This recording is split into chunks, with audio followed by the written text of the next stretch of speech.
What's going on, everyone? Welcome back to episode 133 of the Lombard Trucking Show. Thank you all once again for being here.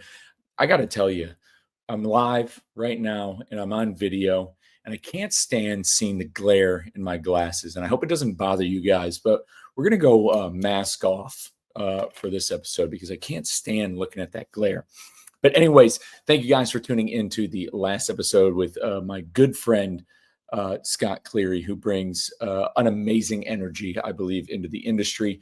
If you haven't listened to it yet, definitely go back. It's worthwhile. Great bro talk, good conversation right there. But here we are, folks. Thanksgiving Eve. I'm a huge fan. I mean, I just love this time of year. I am that type of guy. November 1st, Michael Bublé. I've already played it in my car, ran through it twice. You know, for me, it's all encompassing. November 1st all the way till New Year's Eve, it is the Christmas season, period. There's nothing better. And I have a philosophy behind that. I mean, growing up, it was always a great time of year for me. I know for other people, it's not. For many, it could be a very dark time of year. And I did experience some dark times in December, specifically in 2010. But that's not what we're talking about. Those are one-offs. Overall, it is the time of year where the clocks go back. It is the time of year where we are seeing the least amount of sunlight. So generally speaking, and where I'm from in the Northeast, there's always that talk of seasonal depression, very real thing. The lack of vitamin D, the lack of sunlight has an effect on people. People are, you're working longer hours. You're going to work when it's dark. You get home when it's dark. That sort of thing. And so, kind of pulling off of the fake it till you make it type of ideology, you can say. But eventually, over time, it's not really fake. Like when you start bringing that level of energy, post Halloween, because really all leading up to Halloween, especially even down here in Texas, where it's still, for the most part, warm, after Halloween, there is a kind of like a lull in the energy because it's kind of party, like summer ends and you get Labor Day. September's got like the fall cutesy stuff that's going on. Everybody in Connecticut's going to Rogers Orchard and stuff. And then Halloween comes. And then after Halloween, it's like, then the clocks all of a sudden go back. And then it's just this doom and gloom that kind of goes over. So I'm a big fan of just getting right into that Christmas spirit, like right into the music, right into what makes you happy, right into, friends, family, and, giving to one another, everything like that. I think if it's something you can inject in your life that can maybe make this time of year better, highly recommend it. Because I used to be, especially when I was like a Reddit tiered atheist, I used to be a holiday season disrespecter because I'm like, these people, all that was jealousy acting outwards. Whenever you find yourself being very critical of something like that, normally it's not because it's true. It's because you don't like seeing other people enjoy things because you're busy suffering inside yourself. But not to delve down too much of that hole, I'll tell you, there was a time where Thanksgiving Eve, I couldn't wait to go out and get absolutely blitzed. Like that's, man, back in Connecticut, we call it Valley New Year. It is lit. It is the time of year to link up with the high school dudes and, talk to your ex-girlfriend, that old high school crush, which I fully endorse, by the way. If that's you tonight, go out there and do that. Here's your validation to text your former relationship, your situationship. What do you have to lose? You have nothing to lose. Go out there and get after it. By all means, no better time than right now. And I used to work at Bar in New Haven, Connecticut, very, very popular pizza micropub. And the day before Thanksgiving was always just a blast. Like working there was just an absolute great time. And it's funny, every year we kind of get into like a little meme chat on Instagram and we reconnect and kind of bond over a chat. And I was talking to some of those guys today and it was good. And I had shared an old photo on Instagram of when I used to work security there. Granted, I was several pounds heavier. I think if I went back there begging for my old job working security, they might put me at coat check. But nowadays I could get Jazzy Jeffed or decleated pretty quick with the weight difference. But what I wanted to get into today, and it's something I kind of hinted at towards the end of the last episode is I recently connected with a relative of mine, and I'm working on getting him on the show. I just got his phone number. I just recently got in touch with him. You know, we're talking on social media. We're trying to nail down a time to really get him on, but I really just couldn't wait to share this because it really drove home what I'm grateful for, especially with everything that's gone on this year. I mean, this entire year, and it's kind of been manifesting throughout the year. Like there was no like the mission on January 1 wasn't the same mission it is today. I think that mission existed, but it really had to form through the actions I took throughout the year, and it really just the mission kind of was just in its early stages. I mean, really, we could say that the mission started from the moment I started working in the warehouse. We can really prequel this and philosophize it. That's a word all we want of when the mission truly started, because the mission involves my story, but it also involves what I'm about to get into. And for those of you guys who are listening live, thank you so much. Appreciate you. Hope you're having a great Thanksgiving, whether you're over the road, at home, wherever you're at. I hope you're staying safe and you're getting geared up to either spend time with family or you're at least going to have a hot meal. And if you're in a position where you're not going to be able to have access to a decent meal, feel free to shoot me a message, because I will do whatever I can to tap in to try to make that happen. Whether it's whether it's sending you a little cash app or whatever you need, but I don't want anybody to go unheard this time of year. But if you go back to episode 1, I give the story, and that's why I titled the episode "Lombard Bros Inc." Lombard Bros Incorporated was the original incorporated name of Lombard Trucking when it became a motor carrier in 1923. And I give the full story that's actually written in a book about Italian families from Waterbury. And I give the full synopsis of like the Lombard story. And I kind of wanted to reiterate that story and go into it. Hey, Justin O'Leary, haven't forgot about you. Appreciate the shout out, brother. I know we need to talk. I know it's the holidays. I'm gonna hit you up. We're gonna jump on the phone next week. Swear, let's do it. We got some work to do. I want to help you win and what you got going on. But anyway, so let's dive right into the story. If you didn't know, the original Lombard Brothers Incorporated started by my great grandfather Nicky and his brother John in Waterbury, Connecticut, and they had come from a town outside of Naples called Caserta. Now, for those who don't know, my name is Lombard, and by I don't know the word that describes it. By what that name normally is, Lombard without the vowel is more Germanic, or sometimes you'll see Lombard in the UK. Somebody sent me a picture once of like a insurance company called like Lombard Insurance in Ireland or something. So my family did remove the vowel, over 100 years ago to do better business, so people didn't think they were criminals. Wild time, right? Well, not that wild. They still make a whole bunch of movies where they paint Italians as criminals.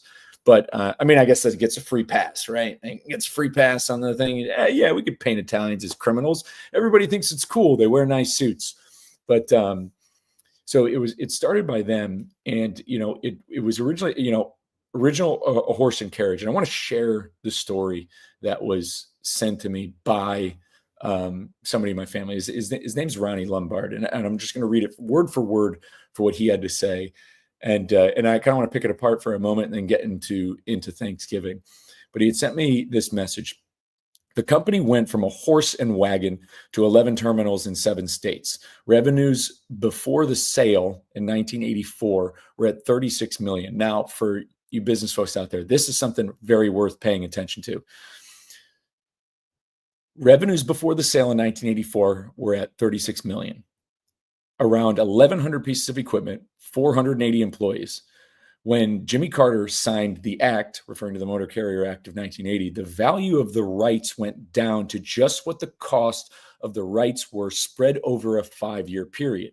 In other words, over time, the actual cost of those rights was $7.5 million. And all that meant after the installation of the Motor Carrier Act was the spreading of the deduction on the balance sheet to $1.5 million per year. Wrap your head around that real quick. That's wild.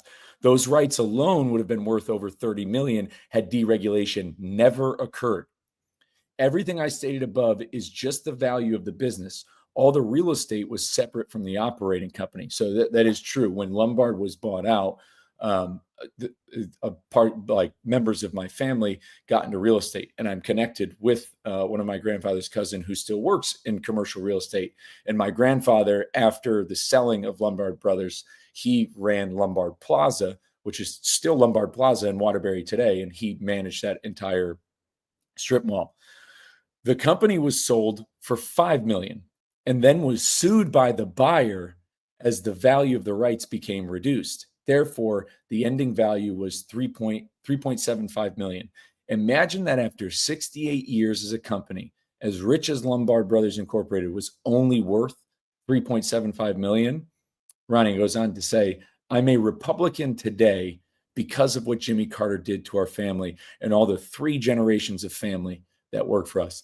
I mean, that's just a powerful statement right there to really kind of go into, because I think that that's another topic that doesn't get covered about deregulation. I mean, what it did to the value of these companies and also what drove them out. So it wasn't just the race to the bottom regarding, eliminating the freight rates, which I'm also about to get into, but how it devalued historical American companies.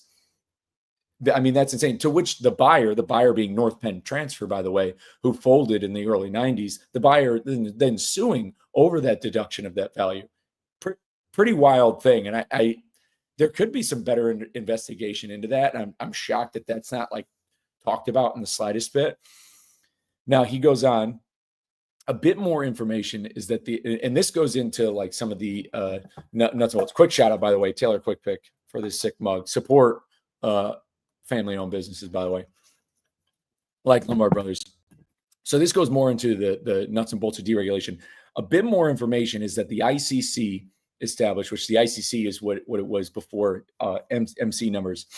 The ICC established standard rates for all commodities. So if freight was moved from Waterbury to Philadelphia and was to say 200 pounds and was a pallet of brake shoes, that price would be the same amongst other companies. It was the level of service that was determined by the shipper who was paying the bill. So the industry was a very service-oriented business, which many will say it still is, with standardized rates. Deregulation destroyed that by eliminating the ICC. However, in the bill was also the elimination of OSHA. So I want to read Justin's message. If I'm tracking the financials correctly, that 3.7 in 84 would be 11 million in 2024, which is still wild for a 68-year-old company that had terminals spread across the Northeast. But thank you for bringing that up, Justin. So in the bill, it had eliminated parts of OSHA. It essentially eliminated the preventative maintenance logs that were kept on all ICC companies, along with the regulations for driver logs, etc. You'll notice all the retread tire remains all over the highway. Not many people could afford brand new tires, so they started using retreads. Lombard Brothers Incorporated, and this is where I started getting goosebumps, and where I really I was like, man, I got to just talk about this. I got to go live. Lombard Brothers Inc. was a real pioneer in many ways, as we were the first companies to use lighted wind deflectors as a means of advertisement. Also, we started implementing the early version of GPS, which would be monitoring drivers, the truck's idle off time, and effectively monitored fuel consumption. Lombard Brothers Inc. purchased FRP fiberglass trailers, which cut down the cost of repairs to aluminum skins from tow motors hitting the sides. The new mascot of Lombard Brothers Inc. was Cosmo, which actually I have an old notepad somewhere, and they had this mascot, and I got to get this logo. I posted on Twitter before. It's a like a cartoon truck, with like its hand in the air, and like the tractor of the truck has a face, and they called it Cosmo. Cosmo, and this I didn't know. Cosmo stood for Consolidation of Shipments Move Overnight. He said he'll send me a photo. My position, and this is Ronnie talking, my position when the company was sold was assistant safety director and the only training person in the company. I traveled to all the terminals, checking drivers' logs, PM records, training, all the employees, making sure they had hazmat, I had gotten my master's degree in industrial relations, labor and contract negotiations. I really loved Lombard Brothers Incorporated. I was a stock boy, freight loader, dispatcher, office clerk until my last position as junior executive. Everything that happened to Lombard Brothers Incorporated was because of the government. And, I just want to say we've had rigorous debate I've been seeing on Twitter recently about broker transparency stuff and these arguments. And you're kind of seeing it full circle and people talking about the government getting involved and how the government shouldn't get involved. Again, that it's the same argument people are making today about how the government shouldn't get involved in transparency is the same argument that goes into the Motor Carrier Act of 1980. The government got involved. And those are my grandfather's own words. And I remember asking him this when I was younger, why he still didn't do it, why they got out of it, why, like how, like what, why. And it was union rhetoric that they used. He said, and I quote, the government let in everybody in, they let, and I'll use some of his words. They're gonna what he told my grandmother the day the Motor Carrier Act was passed was they're gonna let any motherfucker into this. And look what we have. We have G-Face. We have freight that's moved from different parts of the world. We have dispatchers in Pakistan. We have all this stuff. They're gonna let any motherfucker into this, and that's what he told me. They let anybody in. It's full of bottom feeders, and that's why they didn't, and that's why they didn't get back into it. And he said, and that my grandfather said it over and over, the government got involved and screwed everything up. So that's the thing with the ICC and what I take from this. And I know people may disagree with the pre-deregulation era, saying things have innovated and things have gotten better and things are quicker. I don't know. It's very hard to argue whether that's true or not. Because, I mean, what he's saying, which he's had almost every position in the company besides driver, safety director, he stocked, he loaded. He talked about how it was a service-oriented business. So essentially, there was that freight minimum. So if you're going to move something from Waterbury to Philadelphia, there was a standardized rate for it. However, it was a service-oriented business. So there were still carriers getting paid more based off of service. You brokers out there, any of you guys listening, imagine calling a carrier, or imagine a carrier was moving you freight and you didn't have a worry in the world because you know that company had been around for 60 years. Think about that for just one moment. Think about where the only carriers you're working with are motor carriers that have been in business since the 1920s. You don't have to worry about being Boris.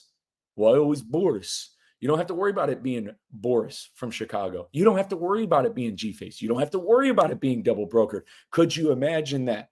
I think the industry still would have evolved because things still would have ramped up with the way freight moves and how we've really nationalized the economy post-World War II, leading into the 90s and early 2000s. But I just want you to paint that picture for 1 second, because I know brokers didn't really exist pre-1980.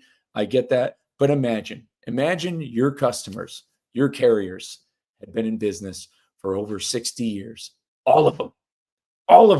You didn't have to worry about it. And the ones that weren't, or if you were dealing with in produce and you were working with independents, you knew that that's what their family's done. You knew that they were those outlaw guys, the cattle haulers, the produce guys, those last American cowboys. I mean, just imagine that for a second. And I kind of want to go I'm gonna tie this full circle. I want to give some quick shout outs. Tex, appreciate you coming out. Tex, I hope you are not too nervous about the Texas A&M rivalry that has been revamped. For those of you who don't know, I did recently get into Texas A&M for grad school. I start next fall, going back to school for a little marketing because I work in marketing now. So I mean. But I've been living in Austin for 4 years. So am I riding the last year as a Texas fan, or do I just jump on the Aggie wagon now? I mean, it's tough. Reveille's a cute dog, but either way, hope you're having a great Thanksgiving. I want to bring up Sean's comment here. The oldest companies are positioned to specialize into higher paying freight, hazmat, super heavy haul, nuclear waste. Good point. The oldest companies do get involved with that stuff. Very good. The oldest companies that are still around are doing well, but we've also seen older companies dissolve, like Yellow, which was a long time coming because they ran it into the ground, and their CEO was a moron.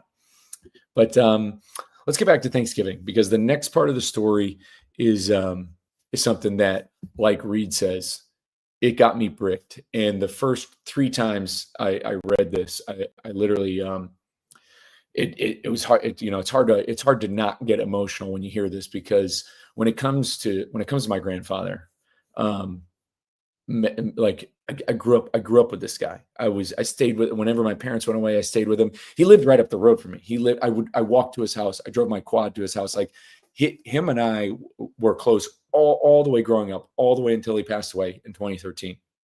So he was at my boot camp graduation. Like I mean, to me, he was the toughest dude around. I mean, he was like, and my dad will agree with this. Like he was our Tony Soprano. I mean, he talked that way. Those were a lot of his same mannerisms, like how he spoke. That's what he was, and that's how much I looked up to him.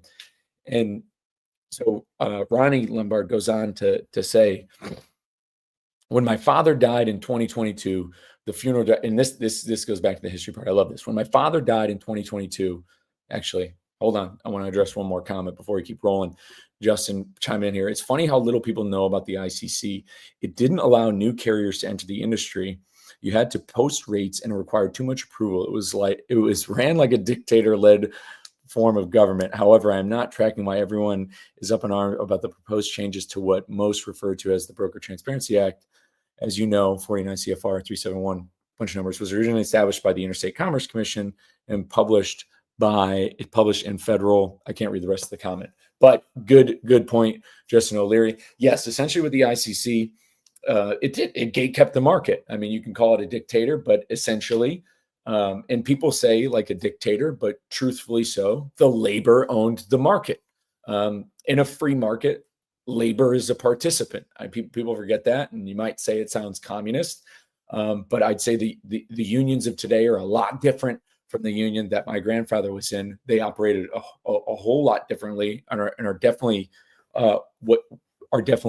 far different in their actions and everything like that. Like unions today are not anything like Hoffa and all that stuff. So the labor gate kept it. So yeah. So if Strong Solo Sergey out of Chicago all of a sudden wants to haul toilet paper from Philadelphia to Atlanta, he would have to go apply for that through the DOT, and then there essentially would have to be a demand for that to be there. And so you would kind of apply to do it, and you'd go and plead your case. And so if there was a demand for it, another carrier who already existed would simply step in and not approve it, because they would like vote on it and stuff like that. And I might be kind of missing a few steps, but essentially it would get voted on, and other carriers would be like, well, no, we can fill this demand. We don't need to let in a new carrier to do it. So they would gatekeep the industry, which wasn't a bad thing, because at the time, and we've gone into this talking to Gord on the show, and Gord's talked, and you can listen to his episode, his show, Voice of Gord, where he talks to Michael Belser. And you can listen to Lex Friedman's show where he talks to Steve Viscelli, and Gord has talked with Steve Viscelli. We met Steve Viscelli at the Mid-America Truck Show this year. I mean, pre-1980, truck drivers are making the equivalent of 6 figures today and regularly home every night with full benefits and pensions. Guys who drove for Lombard would drive there for 30 years. They would spend their career there. Now we've got drivers who have had 5 employers in 2 years. Unheard of pre-1980. So yeah, did the elimination of the ICC allow more people to start businesses? Sure, great. And people will say, a lot of people will argue how more business is a good thing, but it's also like there's been more business, but there's also been more failure, more bankruptcies, people earning less money, people not being able to bring home more money to their families, people not able to buy homes, people having to sell their homes. So again, hard to really put a number on whether it's good or bad. My heart and my eyes are always going to be to the side of the driver, more so than anything. Like my empathy, I'm always going to speak out about what I think is good for drivers, and what I think is very good for America's truck drivers is being paid a decent wage, having a place to park, being able to have access to healthy food options, and have a relatively decent work-life balance. I'm not saying, eliminate OTR, but having regular schedules, things like that. So I'm going to cater to what I think is better for drivers as opposed to what's better for, any swinging Richard to essentially start a business. I mean, just because everybody can start a business doesn't mean they should. And obviously I'm not saying that the government just should come in and not allow it. But then you live and you learn, I guess. I'm just an old driver with used to drive a truck with an opinion. All right. But let's kind of go into this story because I don't want to keep it too long. I know you guys got Thanksgiving Eve activities to go through. Appreciate that. This is a palate cleanser. We're going into it. I'm going to try to hold it together for it. Sorry not to get emotional here, but kind of goes back in the history of Lombard. When my father died in 2022, and this is Ron talking about his father, another Lombard. When my father died in 2022, the funeral director told me that my grandfather and his brother used to go to the Waterbury train station to pick up caskets from the train, load them on the horse and wagon, and deliver them to their showroom on Willow Street in Waterbury. Your grandfather, talking about my grandfather, your grandfather was a bull in the company. He can operate a tractor trailer like no other. Wheel it around and back in a 40-footer in one shot.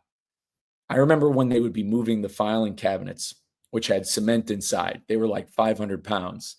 They were fire retardant. We were looking for a hand truck to move them. And Nicky's my grandfather, and Nicky was there. He said, "What do you want to do?" We said, "We got to move them to that corner." So he just picked them up and moved them.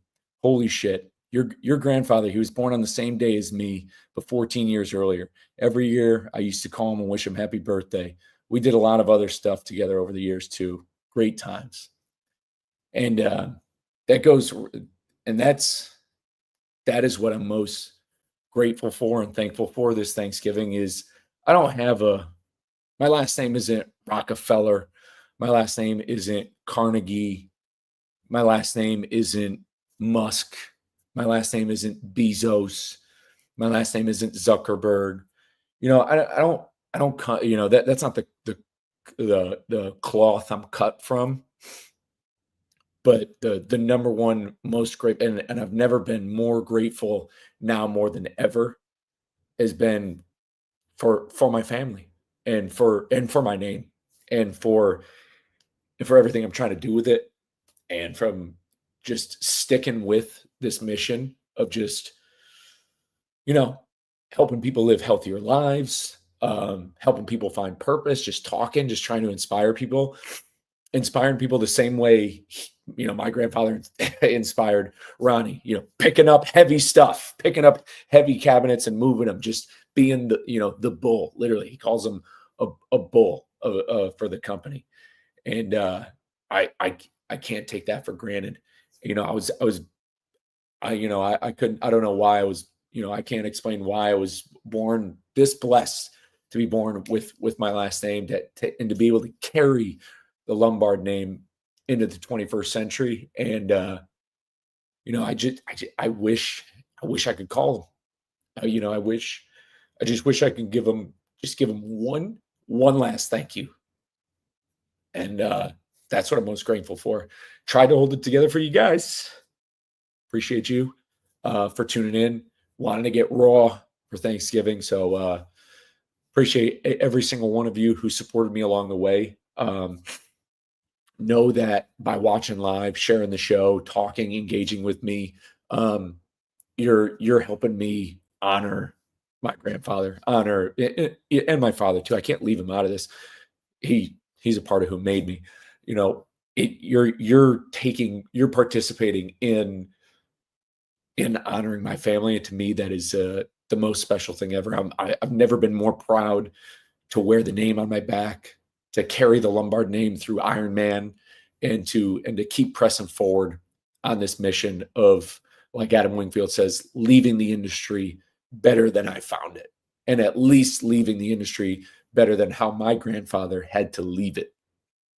But other than that, guys, I want to wish you the most happy Thanksgiving. If you need anything at all, please do not hesitate to reach out.